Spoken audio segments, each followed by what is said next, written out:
Pa tako gremo naprej. Malo manj je, no, sicer.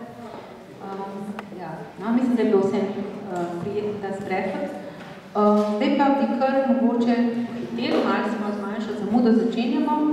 Bi kar besedi povabila, zdaj bomo še v drugem delu pa res še malo bolj in medias res tlom k terenu, k resničnim vprašanjem in problemom vsakdanjega urejanja javnih in zelenih površin.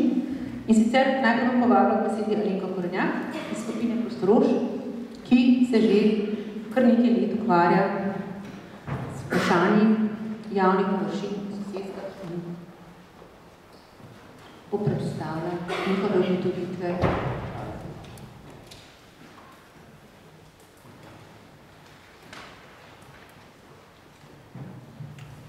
Lepo pozdravljeni.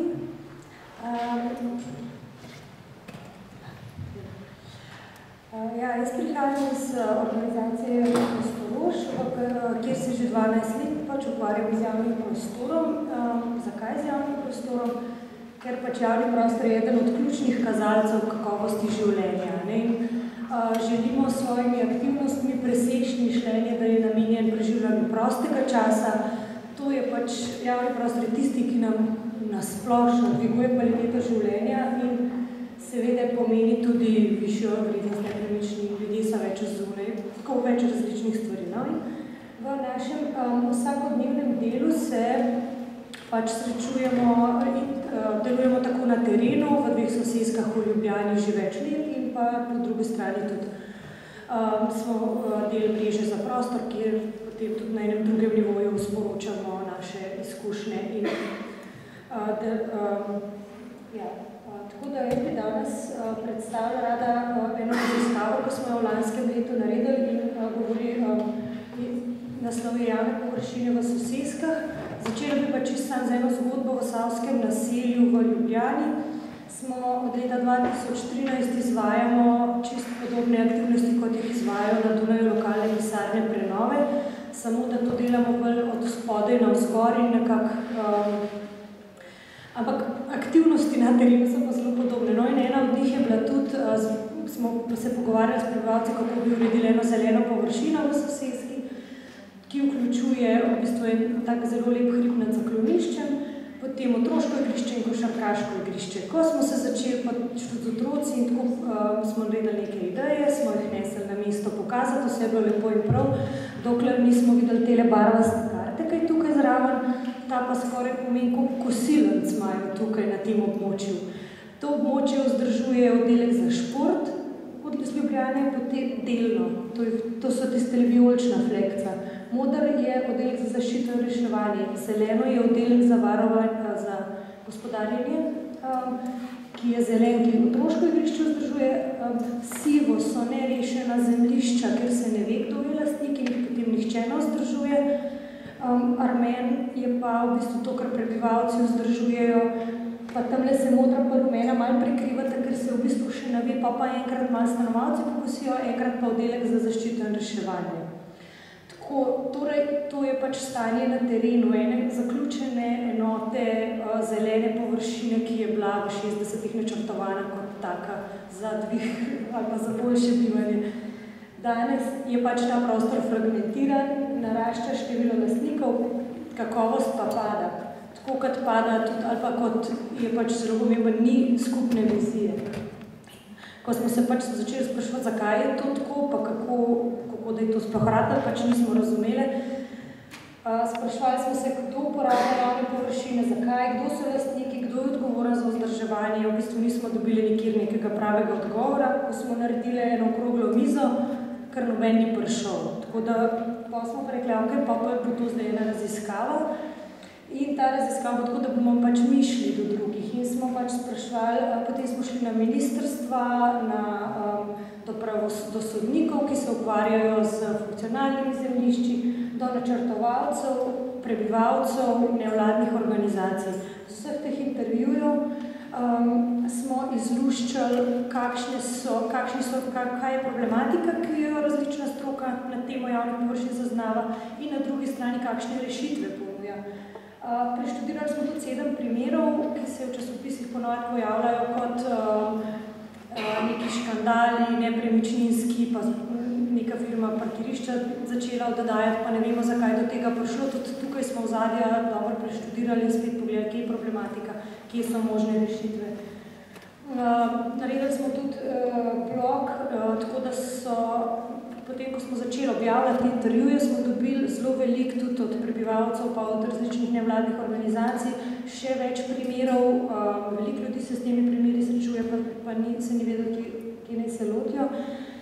No in na koncu smo kot sintezo naredili en plakat, ki jih imam dosto samo, pa so na voljo. In vem, da se tukaj ne da brati, ampak kaj se je v bistvu izkazalo, kaj so bile tiste glavne točke. Glavna točka je bila ta, da mi ne govorimo samo o lastništvu, govorimo o 7. Naši sogovorniki so pač omenjali 7 tem in to so bile pač vmes v teh letih, odkar so bile soseske načrtovane, zgrajene, so družbene spremembe drugačne, mislim, je družba drugačna, potem komunikacija je bila zelo velika tema, politični zakonodajni okvir, vzdrževanje, finance, načrtovanje in pa seveda tudi lastništvo. In kaj je bilo še najbolj pomembno, je bilo to, da v bistvu nihče od teh, ki se s to tematiko ukvarja, se ne zaveda več plastnosti. Vsaka, recimo, stroka se ukvarja na svojem področju, išče rešitve na svojem področju, ne iščejo jih skupaj. Izkazali se je pa tudi tako, če imamo pač probleme na 7 področjih, imamo tudi rešitve na 7 področjih in da se pač reagirati na nekim drugem, če se pač v lastništvu zataknili, se je vsem. Če imamo pa več lastnikov, pa če imamo skupno vizijo, pa lahko začnemo komunicirati, pa se potem tega naučimo. Ni treba čakati, da bo lastništvo se razrešilo, kot je velikokrat izgovor. Potem pa pač, več različnih problematik se je tudi izkazalo, da pač nimamo neke prave dokumentacije za, če bomo imeli razdrobljeno lastništvo, ne vemo, kako bomo to urejali, in nekako tudi nekih finančnih spodbud za ohranjanje javnega prostora ni, recimo ni davčnih spodbud, ki bi spodbujala privatne lastnike, da bi urejali javne površine, tako kot je Majna, sem menila tako že prej, da v bistvu pač tudi ni sredstev, javnih sredstev dovolj, da bi vse javne površine vzdrževali. Tako da na podlagi naše raziskave pa potem se je izkazal tudi pravni okvir, še kar zakompliciran.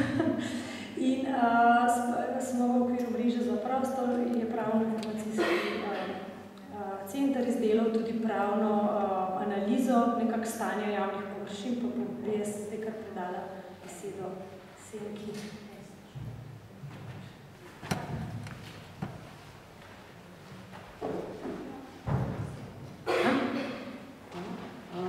Senka Štepovič-Vrbica je pravna sodelavka Pravno-informacijskega centra nevladnih organizacij, ki je tudi član mreže za prostor in pomaga v naši ekipi razširjeni razdirati najtežja vprašanja, se pravi pravne ovire pri prizadevanjih civilne družbe in nevladnih organizacij za spremembo urejanja prostora. Senka. Hvala, lepo pozdravljeni. Čeprav je danes večina vsebine namenjena boljšim praksam bodoče, se pravi na vdihu, da bomo bodoče bolje delali, moramo pri tem bodočem ravnanju upoštevati seveda sedanje stanje. Zato je analiza, ki smo jo izdelala, nekako komplementarno besedilo Majnim ugotovitvam in Alenkinim, ki jih je zdaj le predstavila.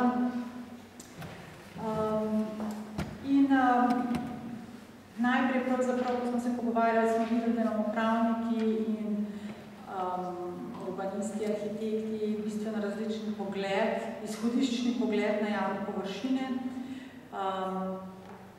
Javne površine se v prostorskih načrtih določijo, planirajo, začrtajo. Dejansko prostorski načrti so pravni akti, to so bodisi občinski odloki, bodisi vladne uredbe. To so obvezujoči pravni akti, kar pomeni, da je nekako stališča pravnega varstva vse v redu. Pa vendar nam javne površine nekje odtekajo. In to, kar bom nakratko poskušala povedati, je, če skušam to povedati v smislu pogleda za naprej, kako da vidimo tiste luknje, kjer stvari odtekajo in da jih poskušamo v bodoče nekako zamašiti ali ustrezno nasloviti. Cela analiza je dostopna na spletni strani Mreže za prostor, tukaj spodaj imate link, ampak je predolgo vezan, si boste na spletni strani Mreže za prostor našli. Zakaj pravzaprav se nam dogaja, kot je Alenka rekla, pa kako je to, kaj se sploh dogaja, kakšno je to čudno stanje, ne? Da kar naenkrat neka javna površina zgine, pa se preoblikuje v nekaj drugega, je, če rečem, z enim stavkom dejansko posledica tega, da ni ustrezno vpisano v zemljiško knjigo. Ker pravni promet nepremičnin, ki niso vpisane v zemljiško knjigo na ustrezen način zaznamovane in zavarovane, je seveda nenadzorovan, mislim, ni prosto teče. Ne? In pri tem pravnem prometu nekega posebnega skrbnika, ki bi gledal, a je to v skladu s prostorskim načrtom ali ne, ni, ker je pač postala zasebna lastnina, tako visoko v hierarhični lestvici vrednot, v smislu nedotakljivosti, da nekako smo se kar navadili to spoštovati. Sama pravni okvir javnih površin je dokaj skop. Tukaj sem vam samo na kratko navedla določila, ki so bistvena za javne površine. In sicer, če govorimo o zelenih javnih površinah, moramo v štartu povedati, da je to je grajeno javno dobro in to pomeni, da je javno dobro. In glede na ta izraz, glede na to opredelitev, ga najdemo že v ustavi, ki se dotika javnega dobra. Vendar ne govori nič o lastništvu, samo pač tale stavek, ki tudi pri pravnikih vzbuja dvome oziroma zelo različne interpretacije. Javno dobro potem definira stvarno-pravni zakonik, potem imamo javno dobro se deli na naravno javno dobro, ki ga ureja Zakon o varstvu okolja, in pa grajeno javno dobro, ki ga ureja Zakon o graditvi objektov. Zakon o graditvi objektov govori o državnem in občinskem in lokalnem. Tukaj se zdaj osredotočam predvsem na lokalno in že sam ZGO že nekako vodi tekst tudi proti tem javnim površinam, ki smo jih kot prebivalci, uporabniki, ki so nam najbolj ljube, te zelene površine, parki, igrišča. Seveda, infrastruktura je tudi zelo, zelo javno dobro, ampak to se nam zdi kar nekako, da mora teči.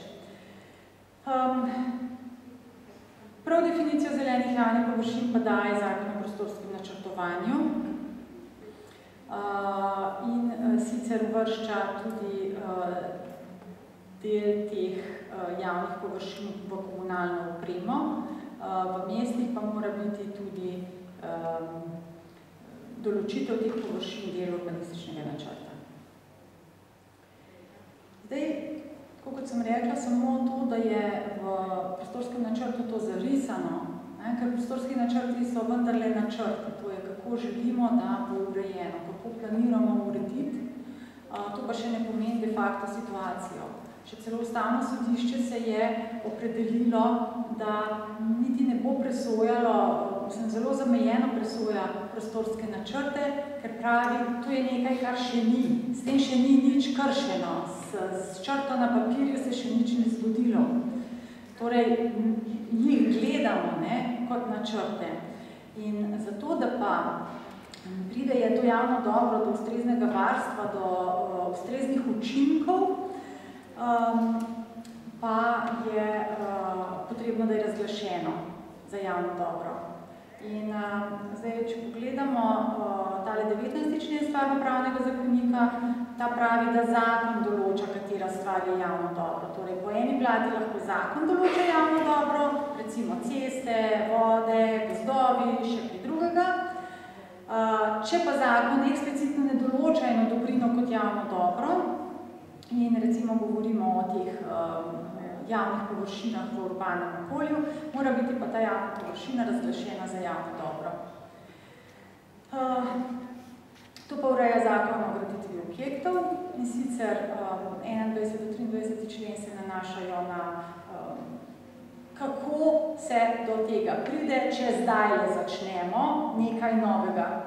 To se pravi neka bodoča ureditev. Upravni organ na podlagi sklepa občinskega organa, kateremu da predlog župan, izda odločbo, ki se potem vpiše v zemljiško knjigo, s tem, da župan, ko to naredi, mora seveda dati eno pravno podlago, zaradi katere bi bila ta nepremičnina grajena javno dobro, uporabno dovoljenje in katastrski načrt. Zanimivo je, da zakon o graditvi objektov tukaj ne govori o lastnini, kar je pravzaprav kar nerodno, ker ne vemo čisto, pri čem smo. No, tisto, kar pa nas žuli, je pa ureditev zatečenega stanja, se pravi stari grehi in tukaj imamo, kar imamo, odtekajoče stanje.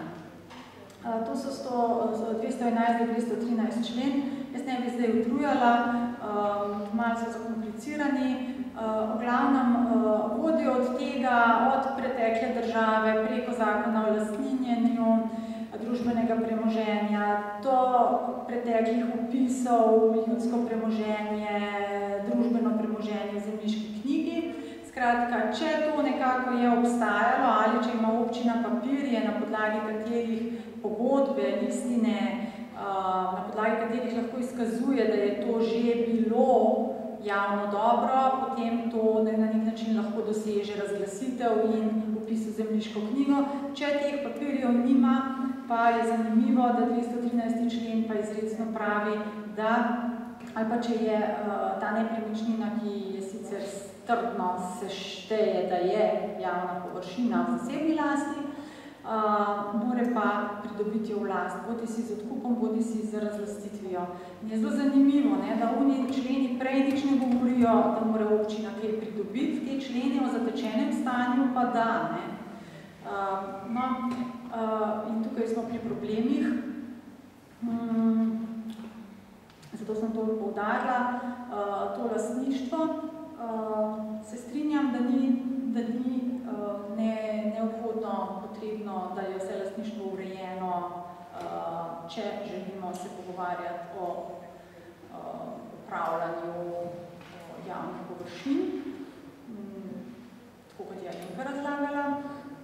Ampak je pa lastništvo eden izmed tistih problemov tudi, oziroma neurejena pravica upravljanja. Ni potrebno, da je samo lastništvo, lahko je tudi z zasebnikom dogovor, neke sorte dogovor, lahko obligacijski ali drugačen, skratka, da je neko soglasje doseženo in potem gre zadeva lahko naprej tudi proti javnim površinam. Zdaj, kar se tiče lastništva, je tako. Ustava o tem definitivno ne govori. Eni pravniki pravijo, ne more biti v javni lasti, eni pravijo, je v zasebni lasti, eni pravijo, ne more biti, eni ja, lahko je. Sodna praksa je naredila, zaključila, da je lahko tudi v zasebni lasti. Čeprav zavedati se moramo, da v skupnem, predvsem urbanem prostoru, kjer živi velika in intenzivna, številčno intenzivna populacija, je treba vklopiti socialno funkcijo lastnine. Tega se mi kar ne zavedamo, mi samo tisti člen beremo lastnina in konec in pika. Socialna, okoljska, ekonomska funkcija lastnine je pomembna. In osnutek ustave, eden izmed osnutkov ustave, ki je bila sprejeta, je še vključeval javno in zasebno lastnino. Tako da nekaj pod to javno lastnino je bilo mišljeno. Jaz nisem šla raziskovati, ker tega itak nimamo zdaj napisanega. Ampak te socialne funkcije ne smemo pozabiti.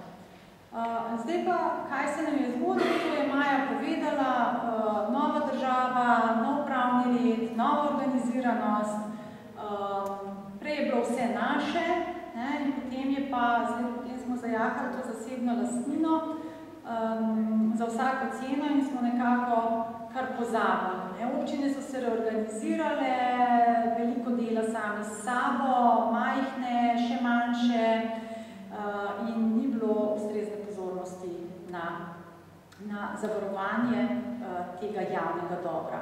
Kar pa pomeni, kaj pomeni ustrezna pozornost? Tisto, kar imaš v prostorskem načrtu za javno površino, če hočeš v nekem trenutku v bodočnosti jo razglasiti za javno površino, jo moraš imeti odmerjeno in parcelirano. Ne more biti drugače. Marsikaj ni. To je Računsko sodišče pri cestah ugotovilo. To je vse sorte. Drugo, na podlagi zakona o lastninjenju nepremičnin družbeni lastnini. Ja, nekaj je šlo po uradni dolžnosti, nekaj pa ne. A so vse občine vse naredile, da so pošle do ustreznih opisov v zemljiško knjigo?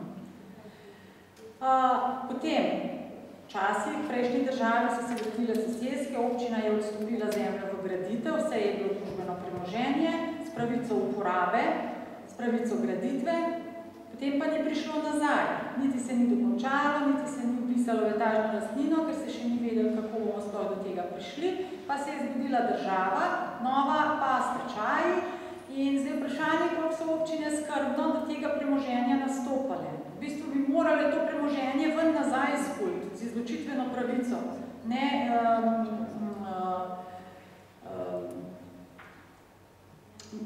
mislim, po moje, tako kot je pač, če je nekaj tvojega, da dobiš nazaj. No in potem vprašanje, koliko je pa zdaj ta 213. člen, ki je najbolj aktualen, zakon o graditvi objektov za saniranje obstoječega stanja, koliko to občine delajo. Ob tej kadrovski zasedbi, ob tem, da občina pravzaprav ne more kaj dosti pokazati, če 3 leta dela ene stare postopke papirnato, pa rabi ekipo 5 ljudi za to, je to verjamem kar težko. Potem imamo v zatečenem stanju še postopke določanja pripadajočih zemljišč, kjer to sodišče določa, ki pa dejansko ne gleda in ne more in ni dolžno gledati širšega konteksta in se nam lastnina drobi. Sami stroški upravljanja, ki se morajo v bistvu pa nastajajo v okviru neprofitne dejavnosti, pa niso stimulativni za občine. Evo in zaključujem. Mislim, da bi bilo nujno, zdaj, ko se nova strategija pripravlja, da bi bilo strategijo potrebno dati eno resno namero, da se za to ustrezno poskrbi. Mi imamo recimo, ne vem, danes mi je prišel na misel javni pravobranilec, sej, ne vem, zdaj njegovih pristojnosti, največ ni čez pristojnost za kakšno tako stvar, sam nekega takega javnega pravobranilca za javne površine bi morali imeti, ker mi nimamo vzvodov, mi kot občani nimamo vzvodov, ne moramo uveljavljati, da se to zgodi. Drugo, zdaj v tej spreminjajoči zakonodaji treba dati večji poudarek javnih površinam v urbanem okolju, posebej soseskah kot enotah, da jih lahko gledamo kot enote, da jih obravnavamo kot enote, da bi tudi sodišče lahko to bolj gledalo v smislu tega prostora. Z zasebnimi lastniki je pač treba sklepati dogovore in vse to je treba početi v močnejšem uveljavljanju socialne funkcije lastnine in pa načela prevlade javnega interesa. Hvala, malo sem bila dolga.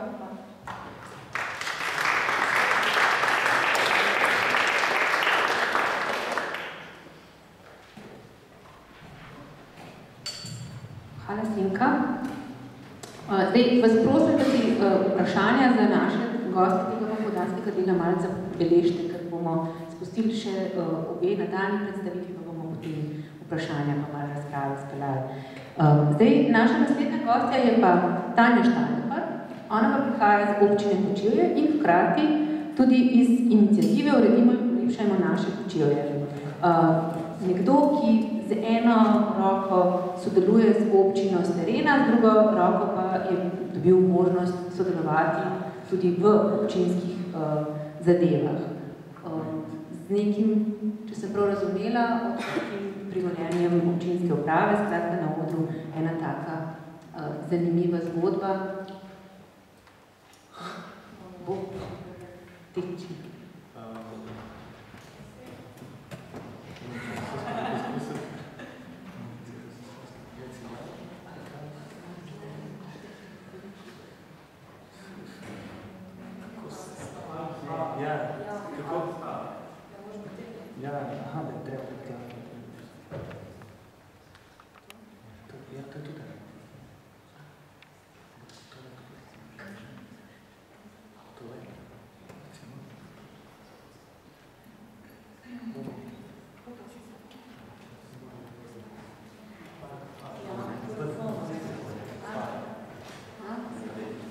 Zdaj še dve taki zgodbi z terena. Najprej Tanja Štaljka, in pa še Tanja Cvejič iz Ljubljane. Lepo pozdravljeni. Moje ime je Tanja. Danes bom predstavila sodelovanje dveh nevladnih organizacij, pri katerih obeh sodelujem z javnostjo na področju zelenih površin. Prvenstveno bom predstavljala predvsem aktivnosti civilne iniciative Uredimo in polepšamo naše Kočevje, katere članica sem in ta že zdaj 3 leta aktivno poziva in premika razmere v javnem prostoru na Kočevskem. Na koncu omenim še mlajše društvo Urbani Brlog, ki pa na drugačen način skrbi od letos naprej za razvoj prostorske kulture in pa seveda tesno sodeluje z civilno inicijativo. Da vam mogoče najprej opišem delovanje civilne iniciative, da boste lažje razumeli, da to ne gre za neko civilno inicijativo, ki bi se odzivala samo na en problem v nekem časovnem trenutku, ampak gre za skupino žensk, ki je pač neformalno povezana, ni organizirana kot društvo in se dlje časa odziva na aktualno problematiko oziroma pač opozarja na pomen javnega prostora in koliko smo mi vsi posamezniki pomembni za izgradnjo in za kvaliteto javnega prostora. No, dejavnosti civilne iniciative so zelo raznolike. Eden od uspešnejših pristopov so bili pošiljanje prijaznih dopisov. To je en izsek iz brošurice. Pošiljali smo navadno poslovnim prostorom neke dopise z fotografijo njihovih podob, kjer smo pač pozivali nekim spremembam na boljše.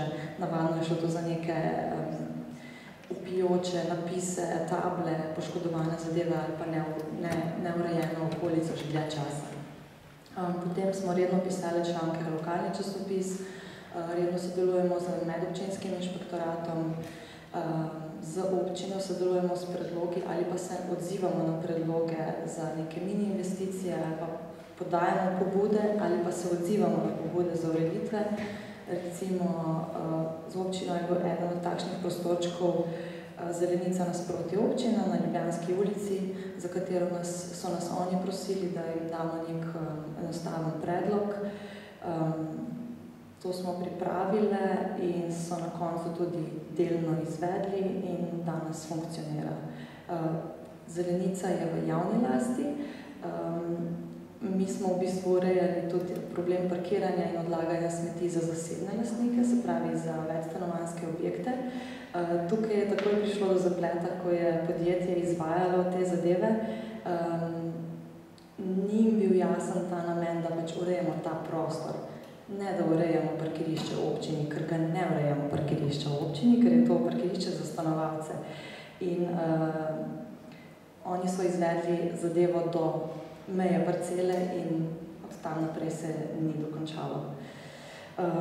Naprej, predlogi institucijam, tukaj se v bistvu bolj kot ne odzivamo na pobude, ker nas institucije, še posebno osnovne šole, zaradi primanjkanja sredstev nagovarjajo, iščejo neke predloge za ureditve.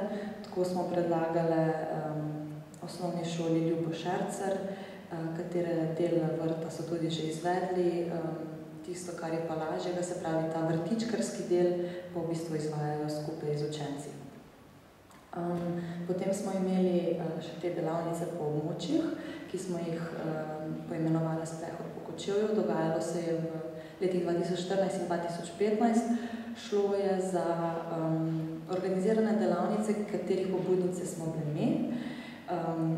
Orientirali smo se na neka območja, kjer smo pozvali vse ljudi, deležnike z tistega prostora, naj so to zasebniki, poslovni prostori, sploh ni važno, in jim predstavili neke pobude za urejanje. Zdaj, nekje je bilo to povsem osnovno vzdrževanje, ker v Kočevju smo imeli več takih območij, ki tudi osnovnega vzdrževanja niso premogli.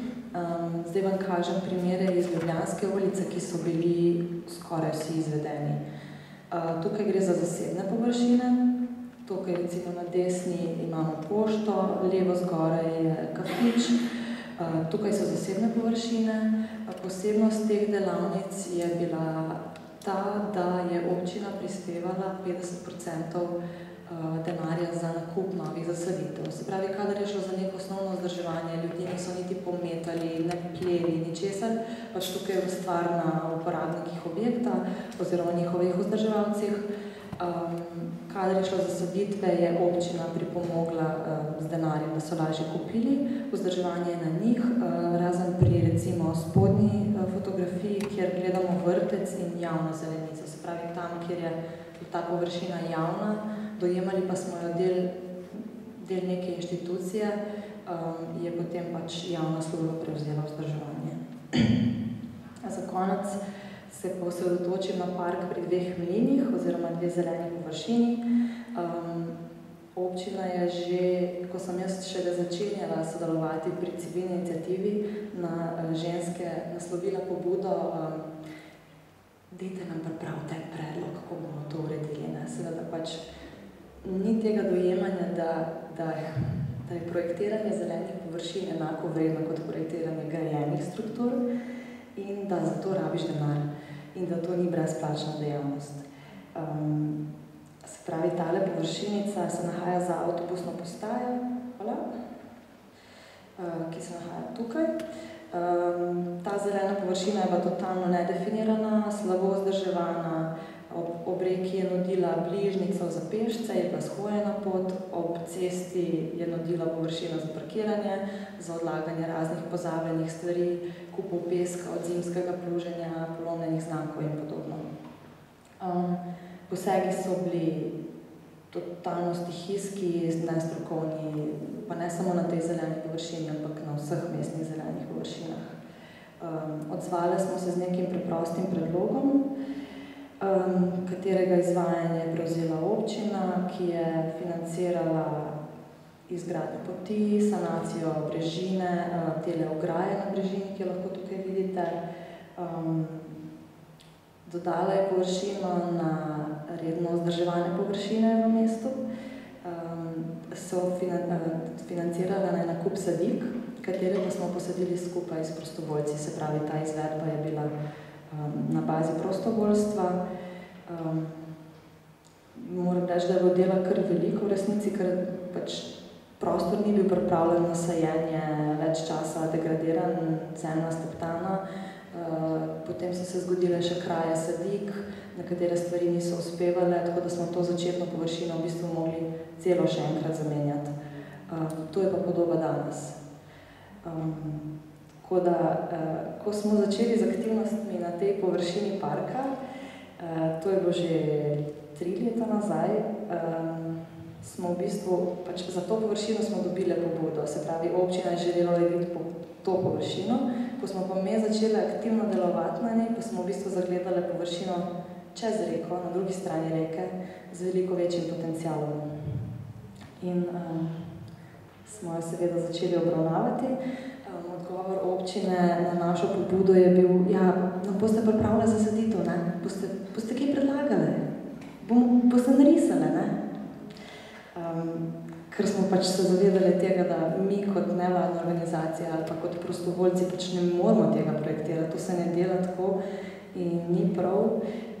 Smo v bistvu hoteli pokazati drugačen pristop, ki bi moral biti na zelenih površinah in smo se lotili organiziranja prve participatorne delavnice.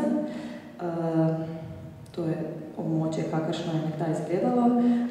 Če še malo povem o tej površini, ni bila v sistemu zelenih površin, služila je občasnemu prehodu, parkiranju avtomobilov, ustavljanju, degradirana, zapuščena površina, sploh ni bila vzdrževana.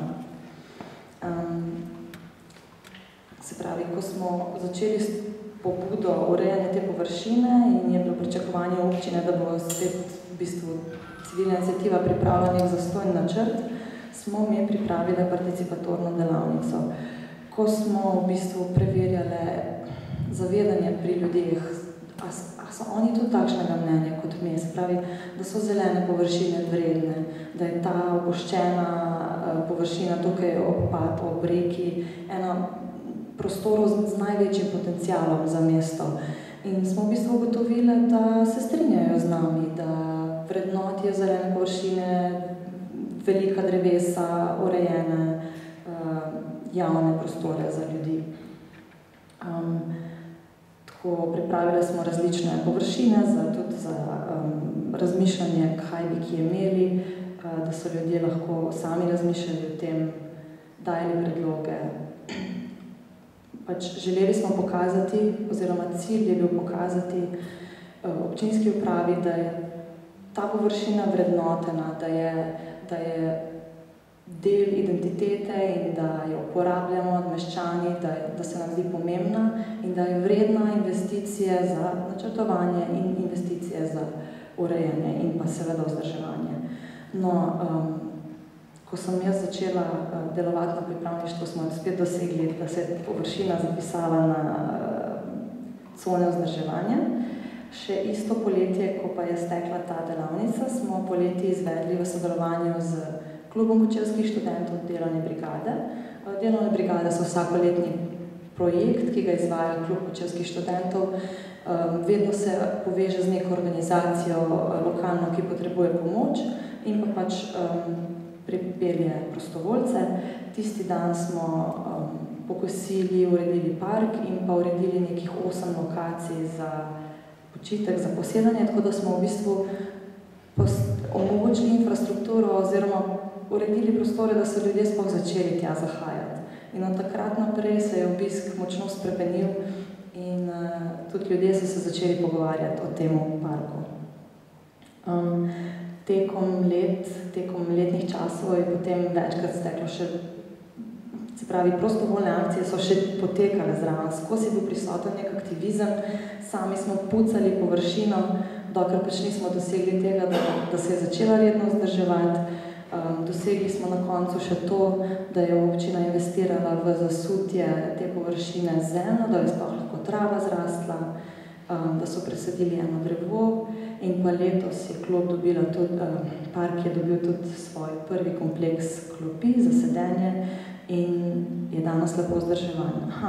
Vidimo še pod peščeno, spet neko delno sodelovanje, pesek je nasula občina, zarobljena pot je po zaslugi prostovoljcev. Tako da je neka tendenca pri nas, da se ne dokonča del do konca in potem tam prostovoljci lovimo te lukne in jih probamo narediti spodobne.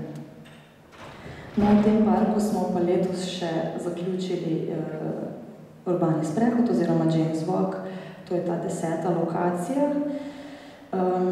Park je kot sama zelena površina zaključni del zelenega sistema mestnega jedra, ki smo ga v bistvu hoteli tudi poudarjati s tem sprehodom, da je park strateško del enega dokumenta, ki je pomemben za mesto, za prebivalce mesta in da bi bilo smiselno in povsem logično, da se ureja, da se zanj predvidi neko investicijo, da se zanj predvidi načrt urejanja in da se tudi ureja celoten zelen sistem.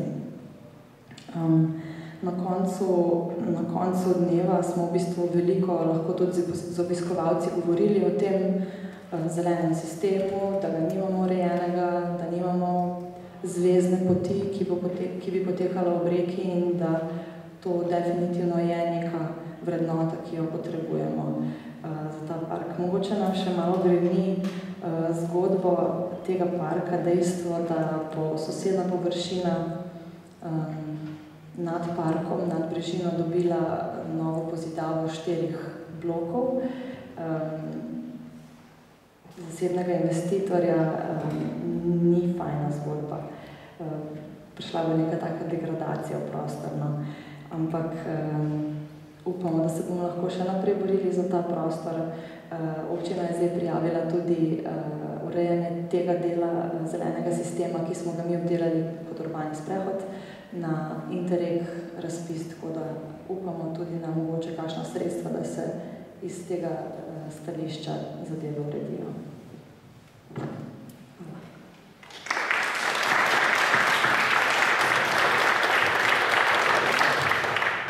Hvala, Tanja.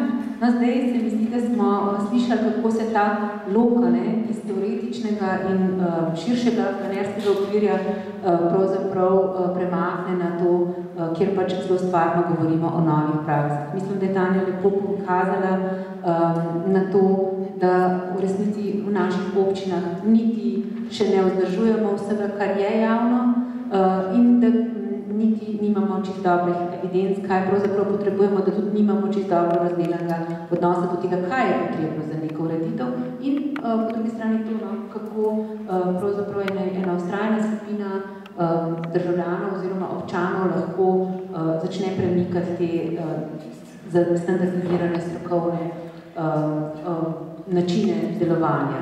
Ni v vseh občinah enako, vsekakor pa to, kar se dogaja v občini Kočevje, lahko razumemo kot eno dobro sodelovanje. Ne nazadnje je občina slišala civilno družbo, so financirala delovanje in nekako nek dialog je ustvarjen in tudi kakovost v odprtem prostoru oziroma zelenih površinah se dviga.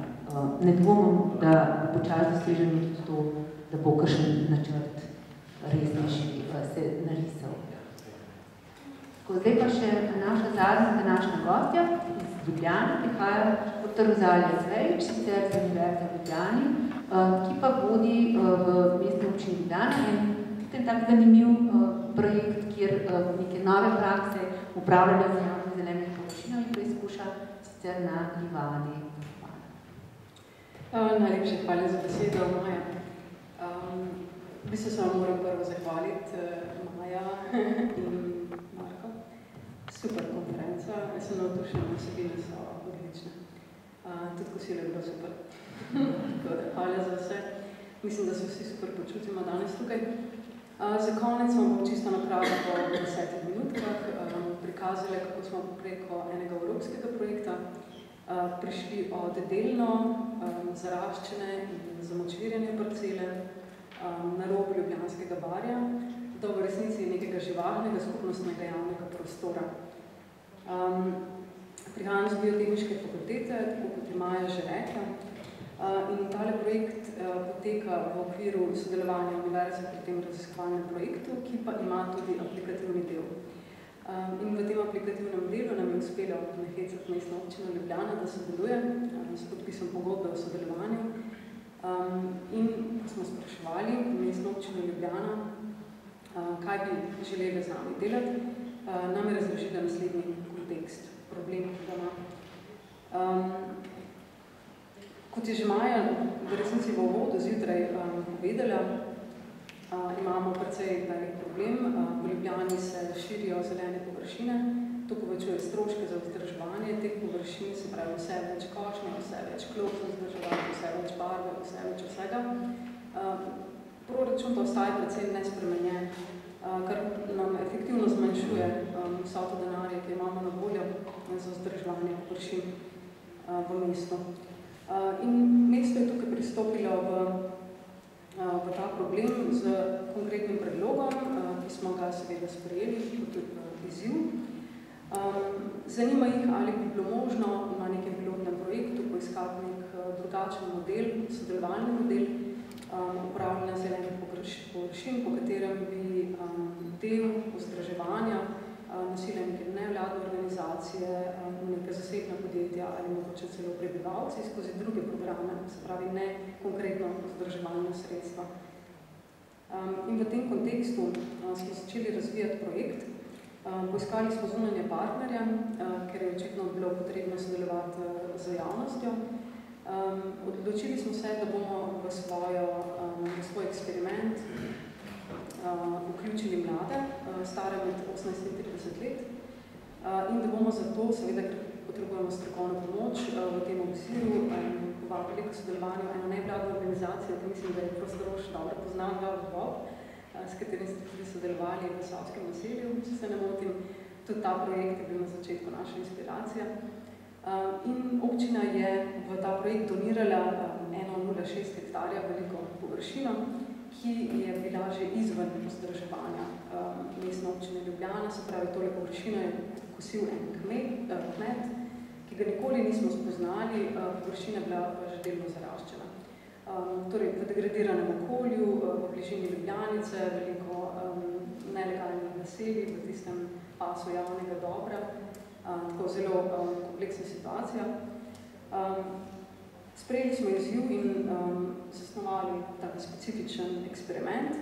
Naš konkretni izziv na območju je bilo pokazati občini, da lahko s sodelovanjem povečamo nabore ekosistemskih storitev, ki jih ta površina nudi, neposredni okolici in ljudem, ki obiskujejo to površino. Ta bolj na višji ravni cilj pa je bil razviti nek konkreten model. Torej, na koncu tega projekta po 3 letih predlagati občini neko konkretno rešitev za to območje. V tem projektu je sodelovalo približno 15 mladih, oziroma v nekaterih stopnjah tudi več, tam do 30. Tale skupina, ki se je podržala skupaj, pa približno 15. Prihajajo iz različnih okolij, med njimi so tako agronomi, kot socialni pedagogi, kot arhitekti, kot krajinski arhitekti. Med njimi pa niso samo izobraženi mladi, ampak tudi del tako imenovanih osipnikov, nekdo, ki je izven šolskega sistema, ne zaradi inteligenčnih razlogov, ampak ponovadi kakšnih socialnih. Ta tretji del pa so mladi nezaposleni, ki pač iščejo v takih in podobnih projektih neko preizkušenje svojega znanja in pa način mreženja, da bi le poiskali pač zaposlitev zase. Po začetnem delovnem motivacijskem vikendu so se seveda oblikovali tale skupina mladih, ki je v 2 letih dela na tej parceli, se pravi od idejnih zasnov do izvedbenega načrta. V resnici bistveno spremenila nabor ekosistemskih storitev, ki je danes stale površina nudi.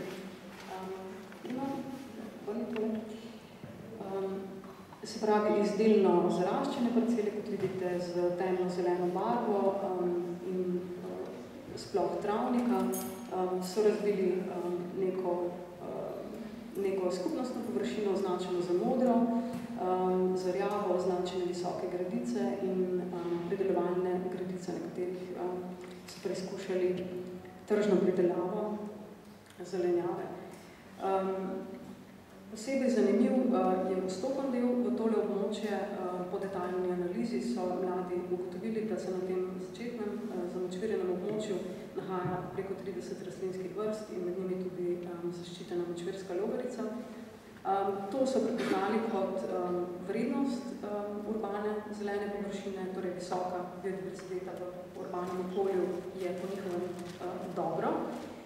In odločili so se, da ta del zavarujejo kot da bi bil zavarovan del mestne narave, torej naravovarstveno zavarovan.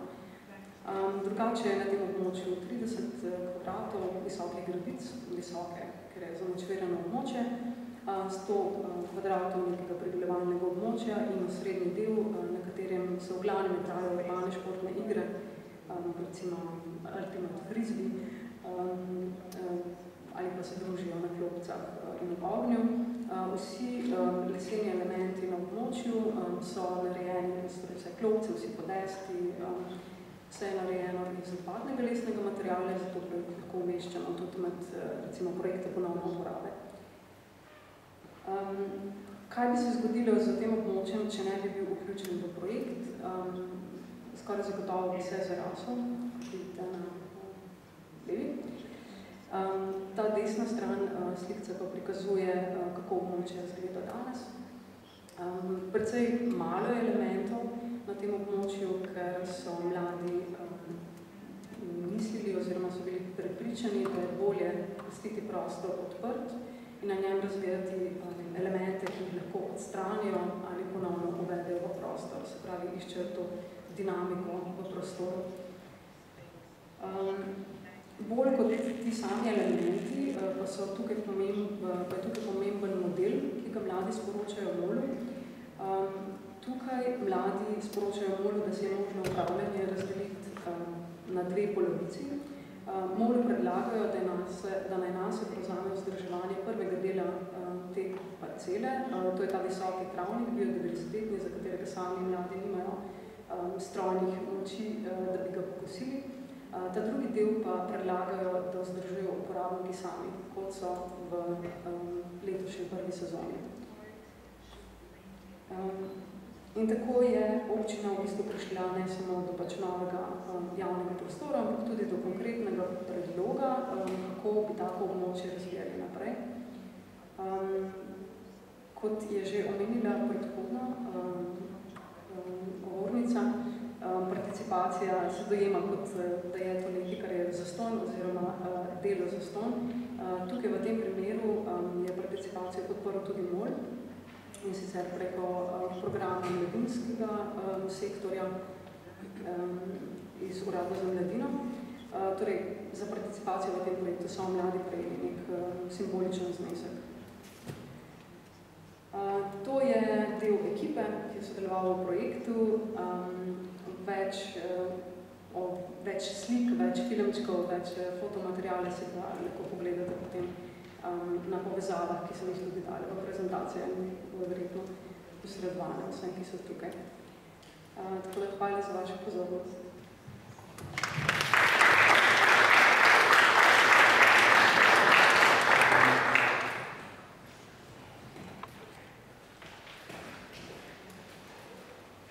Ja, super, hvala, Rozalija. Zdaj pa